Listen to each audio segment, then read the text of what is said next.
우리 옆 사람과 우리 인사합시다. 당신은 하나님이 제게 주신 선물입니다. 서로 인사하십시다.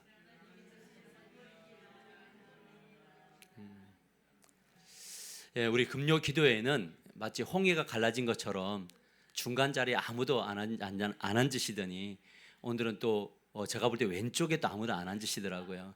오늘 그 균형을 맞춰주신 여러분 모두를 축복합니다. 설교자가 이렇게 서 있으면 되게 힘들어요. 이렇게 하는. 그래서 항상 일부 예배 나와서 이렇게 예배 드릴 때는 각자의 자리가 있지만 그래도 이렇게 균형을 잡아주시면 서로가 은혜를 받고 예배 드리기에 정말 놀라운 일들이 일어나게 될 줄 믿습니다. 요즘 우리 하나교회 공동체 중에 가족들 안에 기적이 필요한 분들이 되게 많아요. 목사로서 이렇게 교회를 섬기다 보면 성도들이 안 아팠으면 좋겠습니다. 어렵지 않았으면 좋겠습니다도 기도하는데 사실은 이 육신의 질병이 있지 않기를 바랍니다라는 기도를 할 수밖에 없어요. 그래서 내가 이렇게 평안한 분들에게 그런 이야기에 기도하면서 이 평안이 쭉 이어지기를 기도하자라는 이야기를 하는 것은 아프니까요. 그래서 이제 올해 우리 하나님께 주신 표어도 치유, 회복 그리고 성장이라고 하는 그런 표어를 주셨고, 하나님이 그런 것들을 일으키실 준비들을 환경들을 마련해 주셨고 하나님께서 반드시 그 일을 행하실 줄 믿습니다. 성경을 읽어 내려가다 보면 기적이라는 단어가 많이 나오지는 않지만 기적의 사건들은 되게 많이 나와 있어요. 구약 성경을 펼쳐보면 창세기에 보면 아브람과 사라 그리고 이삭과 리브가가 자녀를 생산할 수 없는 몸이 되었는데 하나님이 막 100세에 90세에 그냥 임신하게 하고 자녀를 주시기도 합니다. 여러분 출애굽기를 펼쳐보면 10가지 재앙을 막 하늘에서 내리시고 홍해도 가르시고 물도 주시고 매출하게 만나도 막 부어주시고 구름기둥과 불기둥으로 낮과 밤을 지키시는 그 기적 같은 이야기가 나옵니다. 민수기를 펼쳐보면 예수님 하나님 앞에 불순종하다가 불뱀에게 물려서 불평하다가 불뱀에게 물려서 다 죽어가는 그 지점에 놋뱀을 만들어서 그 놋뱀을 바라보면 산다라고 했는데 그 사건을 그 말씀을 믿는 자들이 놋뱀을 바라볼 때마다 모든 사람들이 불뱀의 그 위협으로부터 회복되었던 것을 봅니다. 그리고 열왕기상후를 펼쳐보면 사르밧 가부의 아들이 죽었는데 엘리야가 가서 기도해가지고 살아난 사건도 나타나고 엘리사 선지자가 흉년 때에 보리떡 20개를 가지고 100명을 먹였던 구약의 오병이의 기적이 일어나기도 했습니다. 이 구약을 보면 자연, 생명, 공급, 치유, 심판의 어떤 무수한 사건들을 통해서도 하나님이 그걸 뒤집으시고 기적을 일으키시는 사건들이 되게 많이 나온다는 겁니다. 그런데 이 구약만 기적이 나타나는 것이 아니고 신약에도 기적이 나타나는데 너무 많은 기적이 있어요. 사복음서를 펼쳐보면 가나안 혼인잔치에서 요한복음에 보면 물이 뭘로 변합니까? 포도주로 변하는 사건이 일어나기도 하고요. 예수님이 물 위를 걸어서 오기도 하시고요. 각종 질병들을 막 다 주님이 고치시기도 합니다. 기적입니다.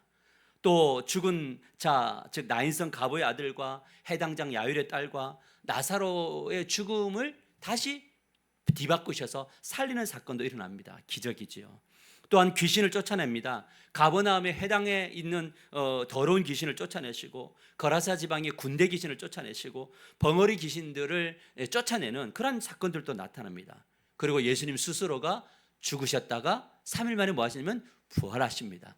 기적이죠. 그런데 이 기적이 예수님에게만 나타난 것이 아니라 뭐냐면 사람들, 예수님을 믿는 사람들을 통해서도 나타나더라는 거죠. 베드로가 기도하러 올라가는 그곳에 있다가 성전에 앉아있는 안전뱅이를 보며 내게 금과 은이 없어. 그러나 내게 있는 것 나사렛 예수 그리스도의 이름으로 명하노니 일어나 걸어라 라고 던졌는데 그 사람이 일어나고 뛰고 춤을 추면서 하나님께 영광을 돌렸던 사건도 나와요. 베드로가 또 죽은 도르가라고 하는 이 다비다라는 여인을 열심히 헌신하고 섬기다가 죽은 이 여인을 살리는 사건도 나타납니다. 바울도 늦은 밤에 열심히 하루 종일 일을 했다가 다락방에서 말씀을 듣다가 떨어진 유두고라는 청년이 있잖아요. 근데 이 청년이 죽은 건데 죽지 않았다 하면서 살리는 사건도 일어나게 됩니다. 여러분, 이 바울은 독사에 물렸다가 이제 죽을까 바라봤는데 죽지 않고 독사를 털어버리는 그런 기적 같은 일도 일어났습니다. 멜리데 섬의 바울이 보볼리오의 부친과 병사들을 막 고치는 사건들도 일어납니다. 여러분, 성경은 무엇을 이야기하냐면 기적의 역사를 말해주고 있다라는 겁니다. 할렐루야. 여러분, 그러나 이 말씀을 믿고 독사에게 물렸는데 털면서 주님 감사 이러면 안 되고, 오늘날에는 털면서 빨리 어디로 가야 돼요? 병원 가면서 하나님이 또 다른 수단으로 기적의 현장을 만들어 놨으니까 이런 일들을 해야 되겠죠. 그런데 기적의 역사를 살펴보면 세 가지 원리가 있어요. 어떻게 기적이 일어나느냐. 저 이렇게 말씀을 연구하다 보니까 기적의 원리가 있는데, 첫 번째가 뭐냐면 기적을 일으키시는 분은 하나님이시다. 할렐루야. 기적은 목사가 일으키는 게 아니에요. 기적의 주체는 누구냐? 하나님이세요. 도무지 견딜 수 없는데 견디게 하시는 분도 누구냐면 하나님이세요. 받아낼 수 없는데 받아들이게 하시는 것도 하나님이세요. 여러분, 그런데 중요한 게 뭐냐면 이 기적을 누구를 통해서 나타내냐면 하나님이 직접 하시지 않고 항상 누구를 통해서? 사람을 통해서 기적을 일으키신다는 거예요. 10가지 재앙을 하나님이 다 하셨는데 누구를 통해서 하시냐면 모세를 통해서요. 죽은 자를 누구를 통해서 하냐면 사울을 통해서 하나님이 기적을 일으키신단 말이에요. 그리고 그 기적의 목적이 뭐냐라고 할 때 기적의 목적은 사람을 살리는 거예요. 할렐루야. 이게 바로 뭐냐면 기적의 원리예요. 우리가 사는 이 땅에 그렇게 하나님의 나라가 구현되고 확장된다는 거죠. 문제는 뭐냐면 이 기적이 오늘날에도 일어난다고 생각하시나요? 이 기적은 오늘도 일어나시나요? 구약의 하나님은 우리의 하나님이신가요? 신약의 하나님은 우리의 하나님이신가요? 자, 그러면 하나님은 항상 뭐 할 준비를 하고 계시냐면 기적을 일으키실 준비를 하고 계시는 거죠. 누구를 통해서? 틀렸어요. 다시. 하나님은 기적을 일으킬 준비를 하고 계세요. 누구를 통해서? 그렇죠. 처음에 잘못 말했다가 깜짝 놀라서 나를 통해서 하신다. 그러니까 이 믿음이 있어야 뭘 하게 되느냐? 그 사람을 통해서 기적이 나타나요. 그러니까 하나님은 안 된다고 하는 사람을 통해서는 안 하세요, 일을. 근데 하나님이 하신다라고 하는 것을 믿는 사람을 통해서는 하나님은 일을 만들어 나가신다는 거죠. 그래서 우리는 뭘 했냐? 하나님의 주권을 믿어야 돼요. 여러분, 이 믿는다는 것은 내가 믿습니다가 아니라 하나님이 주도권을 가짐을 믿습니다는 거죠. 그럼 이 주도권에는 뭐가 있느냐? 하나님이 나를 통해서 일하실 것을 믿는 거죠. 때로는 응답하시고, 때로는 응답 안 하시고, 때로는 받아내라고 하시고, 이 모든 것들 나를 통해서 일하시는데 결국 나를 통해서 어떤 일이 일어나느냐? 사람이 세워지고 사람이 회복되고 사람이 살려지는 놀라운 역사가 일어나게 될 줄 믿으시길 바랍니다. 그럼 우리 하나교회는 어떤 교회냐? 사람을 살리는 교회여야 된다. 어떤 교회여야 되느냐? 사람이 들어오면 하나님을 만나는 교회가 돼야 된다. 하나님을 통해서 그들을 통해서 하나님을 만난 그들을 통해서 가정이 변화돼야 된다. 하나님을 만나는 그들을 통해서 세상이 변화돼야 된다. 우리가 인생을 살아가면서 인생의 마지막 날에 가만히 이렇게 생각해 보면 뭐 남느냐면요, 하나님, 나는 이 땅에 살면서 뭐 했나요? 나는 지금까지 뭐 했죠? 하나님, 나를 통해서 누가 살아났죠? 나를 통해서 누가 회복됐습니까? 라고 하는 그 질문 앞에 서게 돼요. 결국 우리가 주님 앞에 드릴 수 있는 멸관과 영광은 그것은 결국 사람이에요. 그래서 저는 목사로 사는 게 참 감사해요. 왜냐? 저를 통해서 사람들이 살려지거든요. 여러분, 우리가 중직자가 되고 교사가 되고 목자 목녀가 된다는 것은 엄청난 복이에요. 이것처럼 큰 복이 없어요. 왜요? 내가 누군가를 위해서 섬기고 기도할 수밖에 없거든요. 나중에 주님 만났을 때 너 뭐 했냐 할 때, 주님, 저는 부족하지만 사람 세웠어요. 할렐루야. 그 우리 교회에서 가장 큰 복이 뭐냐라고 이야기할 때 그냥 목자 목녀 되는 거예요. 아멘 안 나오죠. 우리는 목자 목녀 할 수 있는 수준은 아니죠. 근데 주님 안에서 이 비전은요, 최고예요. 교사 되는 거 최고예요. 그래서 모든 봉사는 뭐가 되는 거냐면 기적의 통로가 되는 현장에 서는 거예요. 오늘 이 부분을 함께 살펴보려고 해요. 그래서 오늘 말씀의 제목이 뭐냐면 작은 섬김이 큰 기적을 만든다입니다. 같이 읽어보시죠. 시작. 작은 섬김이 큰 기적을 만듭니다. 우리 옆 사람과 인사합시다. 당신의 섬김이 큰 기적을 만듭니다. 할렐루야.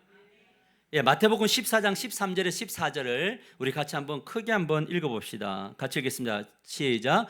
예수께서 들으시고 배를 타고 떠나사 따로 빈들에 가시니 무리가 듣고 여러 거울로부터 걸어가서 따라간지라. 여러분 저기 성경을 한번 보시면요, 예수님이 들었다 그랬죠. 뭘 들었냐면, 어떤 소식을 들었냐면, 그것은 바로 마태복음 14장 12절에 나오는데 이렇게 말하고 있습니다.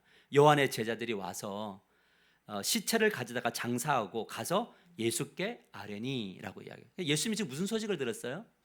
세례 요한이 죽었다는 소식을 들었어요. 여러분 굉장히 슬픈 소식을 들었습니다. 여러분 이런 상황이면 예수님이 뭘 해야 되죠?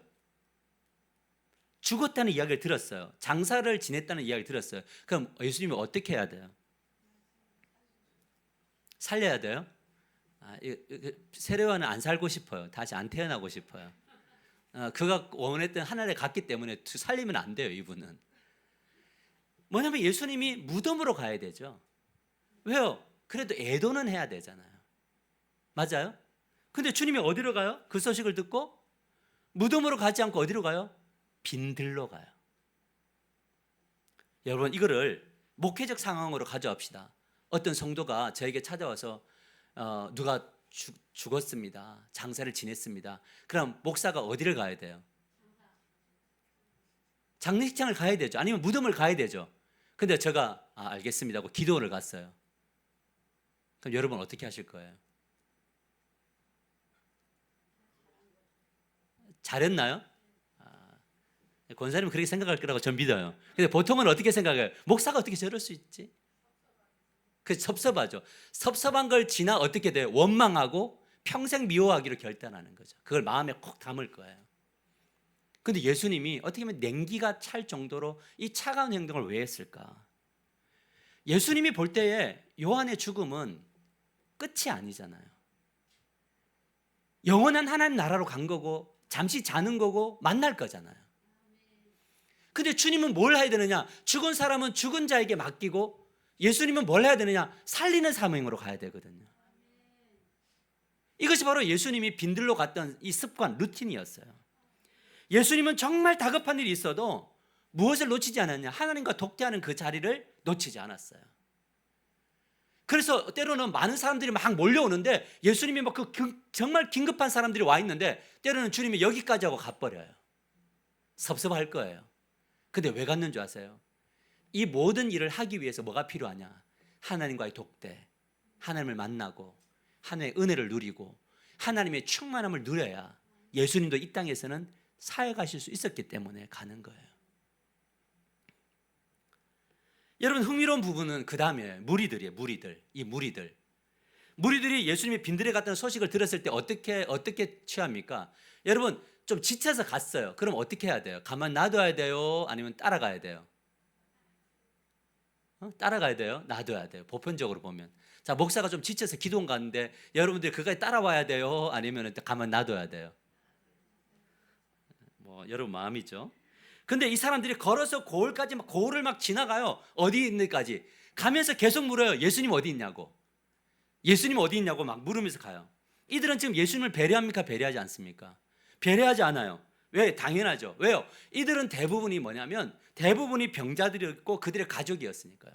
그들의 병자들을 데리고 가족들을 데리고 누구를 만나야 돼요? 예수님 만나야 돼요. 왜? 시급하거든요. 여러분 절박한 사람들의 특징이 뭔지 아세요? 그것은 앞뒤 가리지 않아요. 여러분 절박하지 않는 사람들의 특징이 뭔지 아세요? 앞뒤를 가려요. 우리가 살아가는 날들의 모든 날들은 다 절박하지 않나요? 여러분 좀 가지고 있어서 절박하지 않나요? 여러분 지금 건강검진 받아서 건강하니까 절박하지 않나요? 아니에요 여러분. 이 우주와 같은 이 몸은 하루하루 다르고요. 어떻게 될지 몰라요. 우리의 상황은 어떻게 될지 몰라요. 매일매일이 사실 절박해요. 오늘 집을 놨었던 사람이 안 돌아올 수도 있잖아요. 매일매일이 절박하잖아요. 그러니까 이 사람들은 예수님이 어디 계시든지 어떤 상황에 있든지 상관하지 않아요. 예수님이 어디 있는가만 관심 가져요. 예수님을 만나야 돼요. 왜요? 인생의 문제는 누구를 만나야 해결되니까? 예수님을 만나야 해결되니까요.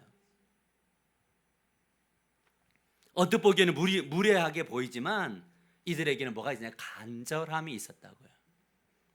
그렇다면 예수님은 이 무리들 좀 쉬고 싶고 기도하면서 주님께 누리고 싶은데 이 주책맞게 찾아온 이 무리들에 대해서 어떻게 하느냐? 마태복음 14장 14절 어떻게 해석했느냐?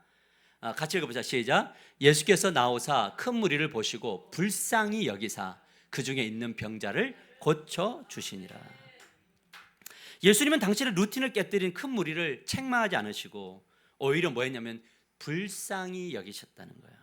그리고 그들 중에 뭘 고쳐요? 병을 고쳐 주셨다는 거예요. 예수님은 어떤 자들을 긍휼히 여기시냐면 배부른 자는 긍휼히 여기지 않으세요. 심령이 가난한 사람, 예수님 없이는 살 수 없다고 하는 사람, 예수님만이 필요합니다 라고 하는 사람, 이런 사람들을 하나님은 불쌍히 여기세요. 근데 이 불쌍하면 너무 이렇게 안 됐어가 아니라 너무 사랑스럽고 너무 안타깝고 애처롭게 그들을 품으신단 말이에요. 그래서 이 부분을 마태복음 12장 12절에 이렇게 말씀한다 그랬죠. 뭐라고 얘기했냐면 같이 한번 읽어봅시다. 시작. 세례 요한의 때부터 지금까지 천국은 침노를 당하나니 침노하는 자는 빼앗느니라. 천국은 빼앗는 거예요. 천국은 획득하는 거예요. 여러분 구원은 하나님의 100%라 그랬죠, 그죠? 근데 이 땅에 살아가면서 이 땅 가운데 임하는 하나님 나라는 뭐냐면 획득이에요. 침노하는 거예요. 공격하는 거예요. 누구를? 하나님 앞에 공격하는 거예요. 마치 불의한 재판장에 가서 끝까지 매달려 가지고 안 된다고 하나님 도와달라고 하는 그 간절함이 뭐냐? 하나님 나라를 침노하는 거예요. 그럴 때 하나님 뭘 주시냐? 천국문을 여시고 그런데 치유도 일어나고 회복도 일어나고 성장이 일어나게 될 것을 믿으시길 바랍니다. 그래서 자녀를 둔 부모들은 기도하는 게 당연한 거예요. 자녀들의 인생을 우리가 책임질 수 있나요? 여러분 자녀들 좀 커보니까 우리 자녀들이 우리의 말 들어요? 안 들어요. 각자 소견이 옳은 대로 해요. 근데 그 옳은 대로 가는 길이 옳으냐? 그렇지 않단 말이죠. 그러면 우리는 보이지 않는 그곳에 뭘 해야 되느냐? 정말 자녀를 위해서 간절하게 하나님의 나라가 우리 자녀들에게 임하기를 기도해야죠. 우리 자녀들을 위해서 배우자를 위해서 기도할 때에도 그 좋은 배우자 놓기를 기도하는 게 아니라 우리 자녀가 좋은 배우자 되기를 기도하는 것. 그게 중요하잖아요. 우리가 사는 이 땅에는 하나님 나라가 어떻게 임하느냐? 무리를 불쌍히 여기시는 예수님의 사랑이 있어야 되죠. 이거는 항상 있나요? 항상 우리는 불쌍히 여기시나요? 그런데 여기에 어떨 때 나타나면 우리가 주님 앞으로 나갈 때 간절한 마음으로 가는 거예요. 이게 바로 뭐냐? 가난해지는 거예요. 약해지는 거예요. 그래서 주님의 긍휼과 우리의 약함과 우리의 연약함과 우리의 간절함이 만날 때 그 현장에 뭐가 일어나냐? 기적이 일어난다는 거예요. 예수님의 사랑을 의심하거나 믿지 않는 자들은 간절함이 없죠. 그럼 간절함이 없으면 예수님을 찾아다녔을까? 이 자리에 수많은 사람들이. 저는 대부분의 사람들은요 예수님 안 따라다녔어요. 뭐 언제가 오면 만나고 만나요? 지금 내일 해야 되고. 그런데 간절한 사람들은 뭐냐? 예수님 어디 있을까요? 그래서 간절한 사람들은 제자훈련이 열린다 그러면 간절함으로 그 자리에 와서 어떻게 하면 배울까? 어떻게 하면 이 못된 습관, 은혜 받지 못하는 이 습관을 어떻게 하면 고칠까? 갈망하겠죠. 그런가요? 그런데 배부른 사람들은 안 하죠. 이런 것도 있다는 거예요. 그러니까 뭐냐? 그곳에 뭐가 임하지 않느냐? 하나님의 나라가 임하기가 되게 어렵다. 주일날 예배에서 은혜를 받았는데 나가면서 월요일날 사단이 와서 그 말씀을 쏙쏙 다 먹어버린다. 그러니까 주일날에는 아무 생각 없이 산다. 말씀이 없다. 그 말씀이 우리의 삶 속에 어떻게 역사지는지 모른다. 정말 연약해져야 되는데 오히려 강해진다. 더 고집스럽게 간다. 여러분 이것이 바로 뭐냐면 그냥 사단이 그냥 말씀을 쏙쏙쏙 다 빼먹는 거예요. 한번 해볼까 했는데 뿌리도 못 내리는 거예요. 뭔가 뿌리를 내리려고 하는데 막 가시덤불에 와가지고 전부 다 휘집어서 말씀이 자라지 못하고 열매를 못 맺는. 그러니까 뭐 하는 거냐? 열매를 맺어야. 아까 우리 교동문 읽을 때도 열매를 많이 맺어야 하나님께 영광을 받으시고 너희가 내 제자인 줄 알리라 그러셨나요? 교동문 기억나요? 읽었던 거? 열매가 있어야 되잖아요. 그 열매가 뭐냐? 그것은 사랑의 열매고 새 계명을 너에게 주니 서로 사랑하라라는 거잖아요. 자기밖에 모르면 안 된다는 거잖아요. 우리가 사는 세상엔 두 부류의 사람이 공존해요. 예수님을 믿고 간절히 따라다니는 이들이 있는가 하면 믿지 않고 자신의 삶을 사는 사람들이나 아니면 종교적 삶을 사는 사람이 있다는 거예요. 여러분, 오늘 주님이 우리에게 물어요. 너희들은 어디에 있냐고요? 어디에 속해 있냐고. 정말 주님이 너의 인생 속에 간절한 게 찾아야 될 분이냐? 주님이 정말 너의 인생의 해답이냐? 라고 물어요. 근데 우리는 말은 그렇게 하지만 뭐냐면 신앙은 말만이 아니라 어디가 뭐가 와야 돼요? 몸이 와야 있어야 돼요. 그래서 오늘 기도했던 것처럼 뭐냐면 감정과 생각과 상관없이 몸이 어디에 와 있어야 되냐? 은혜 받는 곳으로 와야 그래야지만 주님이 일하실 수 있어요. 그게 중요해요. 그래서 하나님의 나라의 기적은 오직 예수님을 향한 간절함이 있어야 돼요. 기도할 때도 간절해야 되고 말씀을 읽을 때도 간절해야 되고 섬길 때도 간절해야 돼요. 그래야지만이 뭐가 나타나냐면 그곳에 예수님의 긍휼과 우리의 긍휼이 만나서 뭐가 나타나요? 기적이 나타난다는 거예요. 근데 오늘 우리에게 주는 도전 하나가 더 있는데 그것은 기적이 예수님에게서만 나타나는 것이 아니라 뭐냐면 긍휼의 마음을 품은 사람들을 통해서 나타난다는 걸 증명하는데 마태복음 14장 15절과 16절 보면 이렇게 말합니다. 저녁이 되매 제자들이, 자 보세요. 이제 누가 등장해요? 제자들이 나와 이르되 이곳은 빈들이요 때도 이미 저물었으니 무리를 보내어 마을에 들어가 먹을 것을 사 먹게 하소서. 자, 지금 제자들의 시선에 뭐가 보였어요? 사람들의 배고픔이 보였잖아요. 긍휼인가요? 맞아요? 긍휼이죠. 예수님, 저 사람들 배고파요. 밥 먹게 해주세요. 근데 예수님께서 뭐라고 얘기하냐면 갈 것 없다 그래요. 너희가 먹을 것을 주라 그래요. 누가요? 너희가. 이 너희는 누구예요? 제자들이며 지금 오늘 우리에게 말한다면 누구죠? 우리 자신이죠. 여러분 지금 뭐냐면 예수님의 긍휼과 제자들의 긍휼이 만났나요? 자, 여기부터 뭐가 꿈틀거리기 시작하느냐? 기적의 기운이 꿈틀거리기 시작하는 거예요. 여러분, 우리의 시선에 연약한 지체들이 보여야 돼요. 그리고 그것이 기도로 가져야 돼요. 그럴 때 주님이 뭐라고 이야기하냐면 너무 잘했다고. 그런데 그 기적은 누가 일으켜야 되냐면 너가 가라는 거예요. 여러분, 주님께 기도를 했는데 주님이 뭐라고 이야기하냐면 갈 필요 없다고 너희들이 주라는 거예요. 뭐냐면 예수님의 기적과 긍휼이 누구를 통해? 나를 통해서 나타난다는 거예요. 문제는 제자들이 가진 게 있나요, 없나요? 제자들이 가진 게 없는데 주님이 아무것도 없는 너가 해야 된대요. 여러분 상식이에요, 비상식이에요? 아니면 주님이 뭐라 그래야 돼요? 야, 이거 사람들 보지 않게 내가 너에게 이 돈 줄 테니까 너희가 가서 사다가 막 줘, 이렇게 해야 되는 게 맞나요, 상식적으로는? 근데 가진 게 없는데 주님이 뭐라고 하면 너가 해야 된다는 거예요. 그러니까 이리저리 찾아보니 뭐가 있냐면 보리떡 5개 하고 물고기 2마리가 있는 거예요. 근데 여러분 이 보잘것없는 것, 마태복음 14장 17절은 제자들이 우리에게 있는 것은 떡 5개와 물고기 2마리 뿐입니다, 이렇게 이야기해요. 그러나 예수님에게는 작은 것이 문제가 되나요? 아무런 문제가 되지 않아요. 여러분 비록 이 물고기 2마리 보리떡이어도 주님께 드려지면은 아무것도 문제가 안 돼요. 왜 그러냐? 주님은 작은 것을 통해서 엄청난 일을 하실 수 있기 때문에 그래요. 그러니까 많은 사람들이 그런 이야기예요. 아, 주님 저는 부족해서 쓰임 받을 수 없대요. 근데 그런 이야기하면 주님은 약할 때 강함 된다. 나는 너를 통해서 일할 거야. 그러니까 뭐가 되는 거냐면 똑똑한 사람을 통해서는 주님이 계속적으로 역사하지를 못해요. 근데 자기 자신이 물고기 2마리 갖고 보리떡 5개 갖고 이거 작은 것 드리면 될까요? 하고 드렸는데 이것을 통해 사람이 일하시는데 어떻게 일하시느냐? 일하시는 방식을 보세요. 마태복음 14장 8절, 18절, 21절을 보면 이르시되 그것을 내게 가져오라 하시고 무리를 명하여 잔디 위에 앉히시고 떡 5개와 물고기 2마리를 가지셨어요. 누가요? 주님이 받으셨죠. 맞나요? 받으셨죠. 근데 뭘 하는 거냐? 하늘을 우러러 뭐 하세요? 축사하시잖아요. 여기에 뭐가 붙냐면 주님의 축복이 부어지는 거예요. 이게 키예요. 이게 기적의 키워드예요.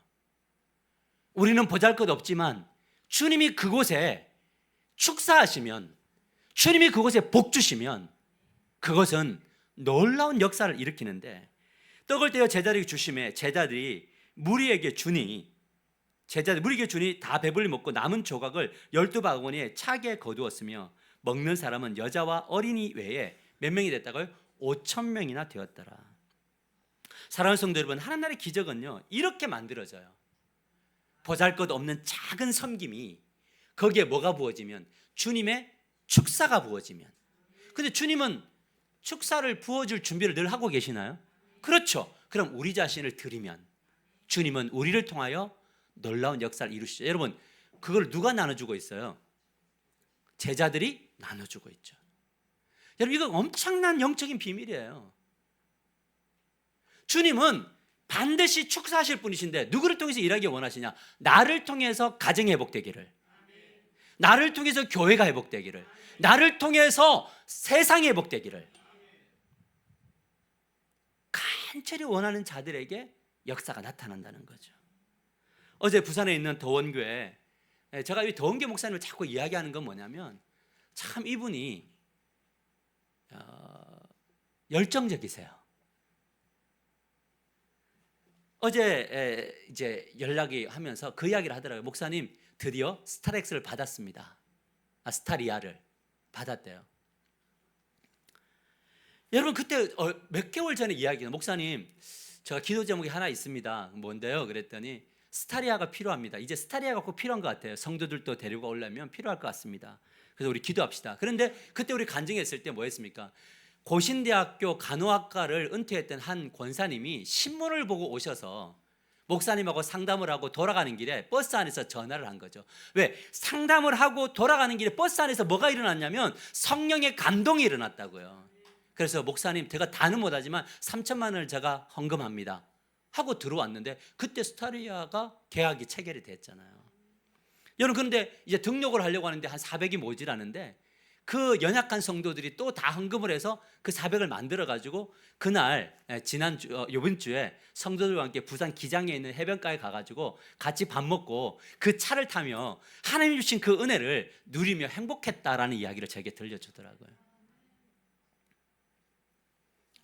여러분, 약 2년 6개월 전만 해도 예배당에 바닥이 이 타일 하나 없어가지고요, 의자 하나 없어가지고요, 예배당에 제대로 되지 않았다고요. 그런데 그 엉망이었던 곳에 유아실이 세워지고 바닥이 다 닦이게 되고 의자가 채워지고, 그러면서 지금은 16명의 성도들이 모여서 예배를 드리고 있지요. 여러분, 대단한 스토리 아닙니까? 주변에는 많은 사람들이 그런 이야기합니다. 안 된다고 해요. 안 된다고. 목사님, 안 된다고. 노력을 해도 안 된대요. 안 되면 안 되죠. 근데 이 목사님과 함께 교제할 때는 항상 뭐 이야기하면 던지자, 그리고 기다리자, 그리고 나는 나의 일을 하자라는 거예요. 왜 이런 복을 주실까? 제가 묵상해 보니까 이 이채희 목사님은 뭐냐면 물고기 2마리와 보리떡 5개를 나눌 줄 아는, 내어놓을 줄 아는 목사예요. 여러분, 이 안초데이라고 하는 것을 달달이 하는데, 안초데이가 안락초등학교 데이예요. 그 학교 앞에 있으니까 학교 앞 바로 건너면 아이들이거든요. 그 안초데이를 하면서 막 그 빵도 만들고 커피도 음료도 만들고 해서 아이들에게, 즉 결손가정이나 또 맞벌이 부모들 때문에 있는 아이들을 돌보는 그곳에 얼마 전에는 뭘까지 제자 훈련도 하더라고요. 그러니까 하나님이 이 오병이의 기적을 그 교회 가운데 이룰 수밖에 없다는 거죠. 제가 전화를 끊을 즈음에 이런 이야기 했어요. 목사님, 우리 나중에 같이 동력하자. 우리 나중에 교회들을 살리는 목회 해보자.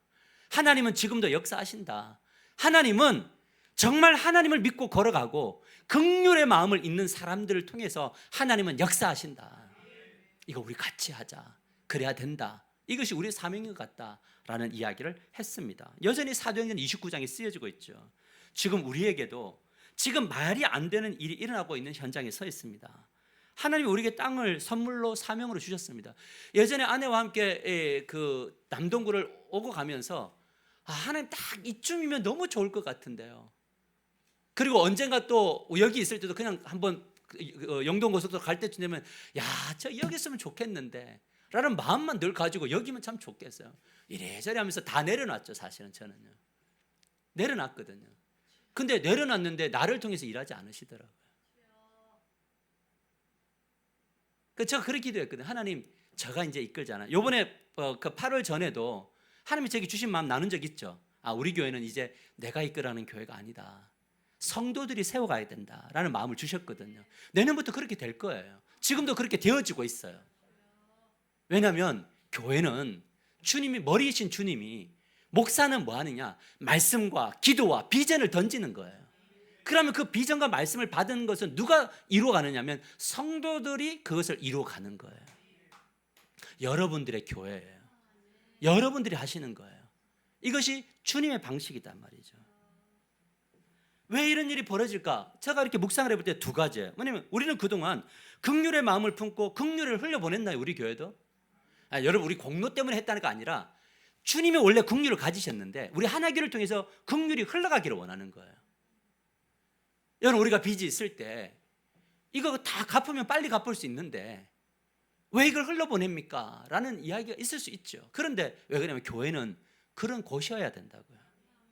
하나님이 우리를 테스트할 거예요. 이제 아무것도 없는 상황 속에 할 때 이거 줄이면 될 거야, 이런 마음들이 막 들 거예요. 그런데 여러분, 하나님 나라는 그렇게 이루어지지 않아요. 하나님 나라는 긍휼, 왜냐면 왜 이 땅을 주셨나 때 왜 선물이고 사명이냐고 할 때 이 사명은 사람을 살리는 거잖아요. 교회를 살리는 거잖아요. 하나님이 우리에게 이 비전을 주셨을 때는 딱 두 가지가 있어요. 뭐냐면 저를 통해서 힘을 잃어버린 목회자를 세우자. 그리고 이 땅에 힘을 잃어버린 사람들이 누구를 만나자? 하나님을 만나자. 인간의 모임이 아니잖아요. 사랑하는 성도 여러분, 여기에 중요한 것은 신앙이란 뭐냐? 방향이에요. 신앙은 방향이 중요합니다. 하나님 나라는 작은 것으로부터 시작돼요. 예수님의 긍휼의 마음을 품고 계속해서 긍휼을 흘러보낼 때 그때 방황하는 영혼과 그런 사람들이 치유되고 회복되고 성장하는 일들이 일어나게 될 것을 믿으시기를 바랍니다. 이 비전을 품고 우리가 정말 하나님께 나아가기를 주님의 이름으로 간절히 축복합니다. 이것이 사명이고 비전을 우리에게 주셨다면 우리가 뭘 해야 될까? 지금 우리가 할 수 있는 게 뭘까? 우리의 작은 것이 뭘까? 내가 가진 보리떡 5개와 물고기 2마리가 뭘까? 여러분, 저는요 이것을 생각할 때 하나님 주신 우리에게 제일 첫 번째 물고기 2마리와 보리떡 5개는 뭐냐면 우리 자신을 드리는 거예요. 여러분, 여기서 물질이 아니라 우리 자신을 주님 앞에 드리는 거예요. 다 내려놓고 나를 주 앞에 드리는 거예요. 그러면 나를 드리는 게 뭐냐? 기도하는 거예요. 여러분, 믿으세요. 제발 좀 믿으세요.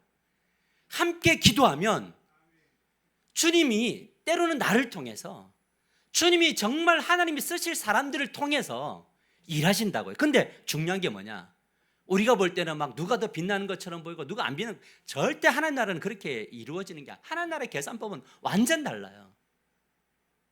하나님의 나라는 뭐냐면 선지자에게 냉수 한 그릇 대접하면 그것이 무슨 상급이 들어오냐면 선지자의 상급이 들어와요. 내가 주님 앞에 내어놓을 것이 없을 때 내 자신을 내어놓았는데 주님이 놀라운 일을 행하셨어요. 그러면 그 전부의 그 열매는 우리 모두의 열매예요. 왜요? 우리는 가족이니까요. 이것이 중요해요. 그러면 뭐가 되느냐? 이렇게 정말 우리가 함께 모여서 기도할 때 목장들이 뭐 하는 거냐? 우리 주중에 새벽에 함께 기도하자. 일주일에 한 번이라도, 그래 우리가 다음 주부터는 좀 이렇게 화수목금을 목장 이름을 좀 넣어드릴까요? 이때는 이날은 이날. 그래서 뭔가 계속적으로 목장 안에서 이런 무브먼트가 일어나야 산다니까요. 나도 살고 다 살아요. 여러분, 제가 수요일 날 말씀을 전하면 에스더의 말씀을 보면요, 에스더의 말씀이 증명하는데, 에스더는 포로가 되었던 유대인들이 아말렉이라고 하는 이 하만, 이 아하솔의 왕 크세르크세스 1세의 2인자였던 이 아말렉의 이 사람 하만이 어떤 인장을 찍어서 어떤 공포를 하냐면, 이 하만에게 절하지 않는 사람들은 다 죽이게 되어 있단 말이에요. 근데 모르드게가 하나님을 믿는 이유가 아말렉 사람에게 절하기 싫은 거죠. 그 절 안 했다는 이유로 아말렉 모르드게만 죽는 게 아니라 누구까지? 유다 전체가 죽어요. 그러니까 뭐냐면 지금 포로가 되어 있잖아요. 다 너무나 약해져 있는데 더 약해진단 말이에요. 이때 모르드게가, 유대인들이 뭘 하느냐, 막 굵은 베옷을 입고 그냥 전부 다 하나님 앞에 티끌을 뿌리며 하나님 앞에 기도해요. 뭐 여기서 우리 뭐 모아갖고 뭐 우리 하만을 죽이자, 뭐 어떤 계획을 세우지 않아요. 약할 때 제일 먼저 뭘 하느냐, 약할 때는 기도하는 거예요. 그런데 이 기도를 할 때 에스더에게 가잖아요. 에스더에게 가가지고, 에스더요, 당신이 지금 그 자리에 있는 것은 당신을 통해서 왕을 설득시키라고 있는 것이니 가서 말해라 그러잖아요. 그러니까 에스더가 뭐라고 해요? 상식적인 이야기를 해요. 어떤 상식이냐면, 지금은 왕이 안 불렀기 때문에 가면 죽습니다. 그러니까 에스더가 뭐라고 했냐면, 그럼 너는 네 목숨 살려라. 그러나 하나님은 너가 아니어도 이 이스라엘 백성들을 살릴 거야 이야기하거든요. 여러분, 누군가에게 쓰임 받는 것은 복이라고요. 하나님이 다른 사람을 통해서 일할 수 있는데, 나는 하나님이 지금 에스더 너를 지목했잖아. 그러면 하나님을 믿어. 근데 에스더가 그것을 딱 묵상하고 나니까 마음 안이 불편한 거예요. 이 소리를 듣고. 그러니까 설교란 뭐냐? 듣고 불편해져야 돼요. 그래서 그 불편함을 가지고 기도를 했는데 하나님이 감동을 딱 주시냐. 그래, 감동 주신 것을 따라 행동을 옮길 때 기적이 나타나는데, 보세요. 뭐라고 이야기하면, 에스더 4장 15절 17절에 에스더가 모르드게에게 회답하여 이르되, 당신은 가서 수산에 있는 유다인들 다 모으고 나를 위하여 금식하되 밤낮 3일을 먹지도 말고 마시지도 마소서. 나도 나의 시녀와 더불어 이렇게 금식한 후에 규례를 어기고, 왕이 안 불러도 규례를 어기고 왕에게 나아가니 죽으면 죽으리이다 하니라. 모르드게가 가서 에스더가 명령한 대로 다 뭐예요? 행하죠. 지금 이스라엘 공동체가 뭐합니까? 죽으면 죽으리라는 각오를 하잖아요. 기도를 한다고요. 자기 자신을 마음에 들이잖아요.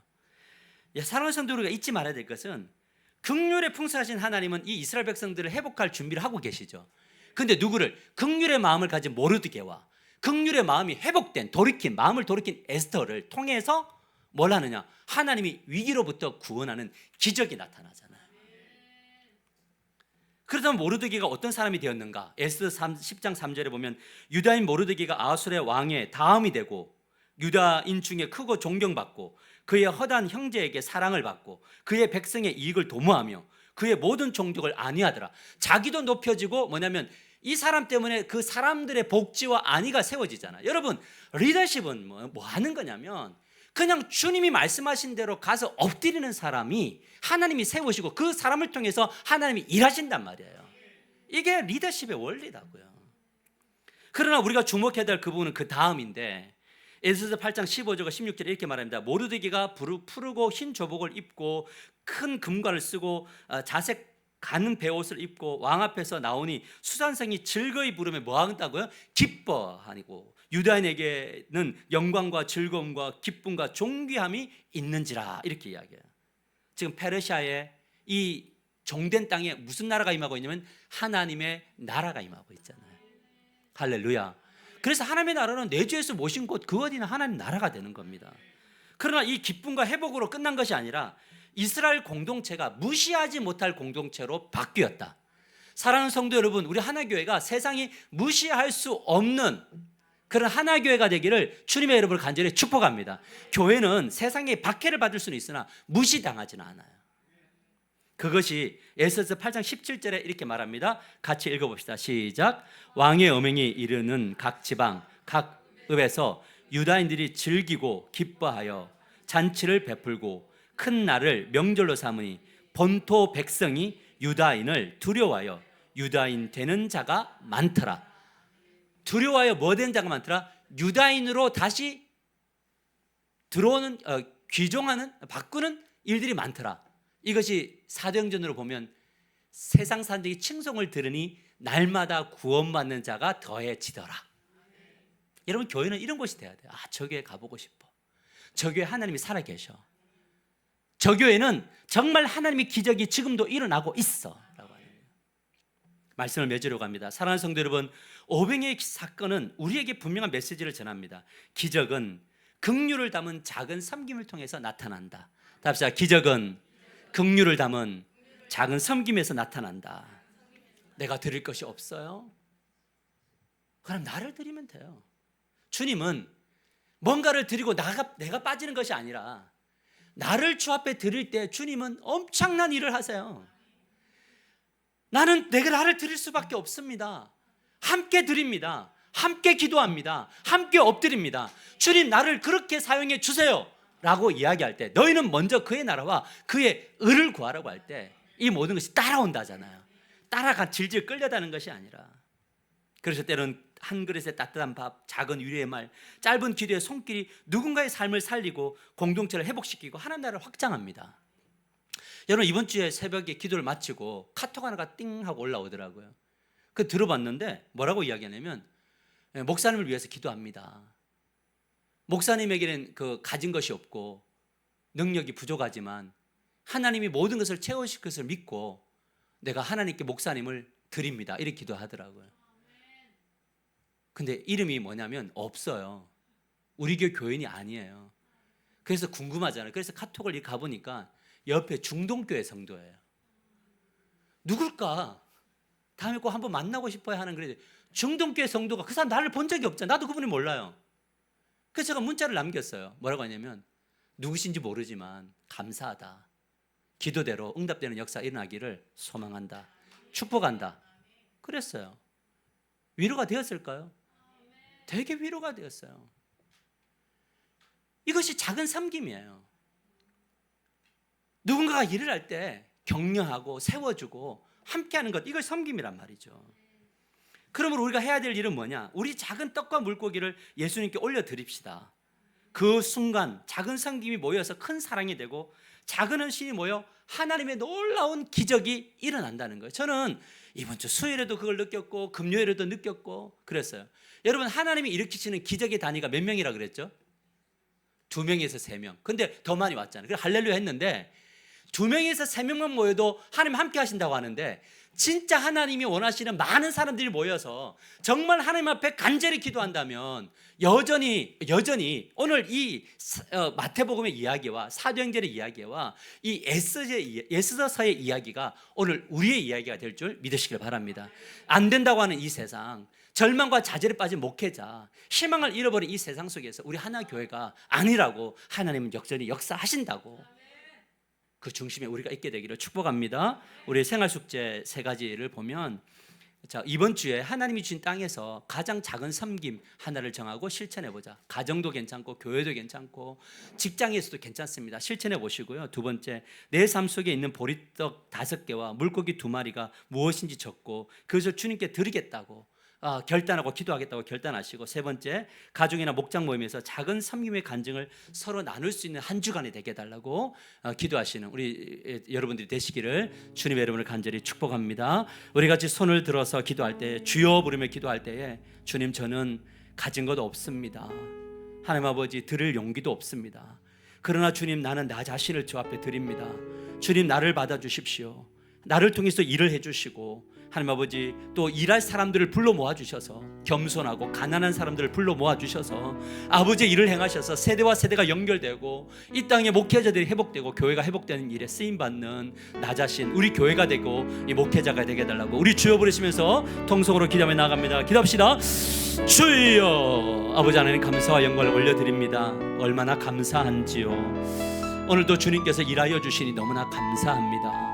아버지 하나님, 우리가 주여 물고기와 또 보리떡을 또 때는 물질로만 생각하는 그 범주에서 벗어나 우리 자신을 주 앞에 드리는 자가 되게 하여 주시고, 드릴 때에 감동 주시면 감동하는 따라 순종하의 걸음을 걷도록 도와주시기를 원합니다. 에스더가 마음을 바꾸고 하나님 앞에 기도하고 엎드렸더니 하나님께서 놀라운 역사를 나타냈던 것처럼 자기 자신만을 위해서 살지 않고 이기적으로 생각하지 않고, 죽으면 죽으리라, 내가 이 민족의 구원의 통로가 되리라, 사람을 살리는 사람이 되리라 라고 결단하며 함께 기도했더니 하나님이 그 가운데 기쁨도 주시고 하나님 아버지 이 본토 사람들 페르시아 사람들에게 하나님 아버지 존경도 받게 하시고 유대인으로 개종하는 사람들이 많아졌던 것처럼 하나님 아버지 우리가 그런 길을 걸어갈 때 믿기로 작정된 자들이 돌아오는 역사가 나타나는 교회가 되도록 도와주시기를 원합니다. 하나님 저곳에 하나님의 역사가 나타난다고, 저곳에 하나님의 일하심이 있다고 주여 그 소문이 펴져서 우리 내주 예수 모신 곳 그 어디나 하나님의 나라가 되도록 도와주시기를 원합니다. 하나님 아버지 내가 아니어도 하실 수 있는데 나를 통해서 일하고자 원하시는 하나님의 마음을 받습니다. 하나님 아버지 그래서 순종의 걸음을 걷는 이들에게 능력 주시고 힘 주시고 복을 내려 주시고 큰 권위도 주시고 하나님 아버지여 놀라운 역사를 나타내 주시기를 원합니다. 하나님의 말씀의 방법대로 살아갈 때 모로드기가 세워졌던 것처럼 우리 교회 안에 그런 리더십들이 세워지게 하여 주시고 하나님 그를 통해서 많은 성도들이 위로를 받고 안위를 받고 회복되는 역사가 일어나도록 도와주시기를 원하오니 그렇게 주님의 나라가 주님의 방식적으로 세워질 수 있도록 역사하여 주시옵소서. 세대와 세대가 주 앞에 섭니다. 축복하여 주시옵소서. 예수님의 이름으로 축복하며 기도합나이다. 아멘. 우리 다 같이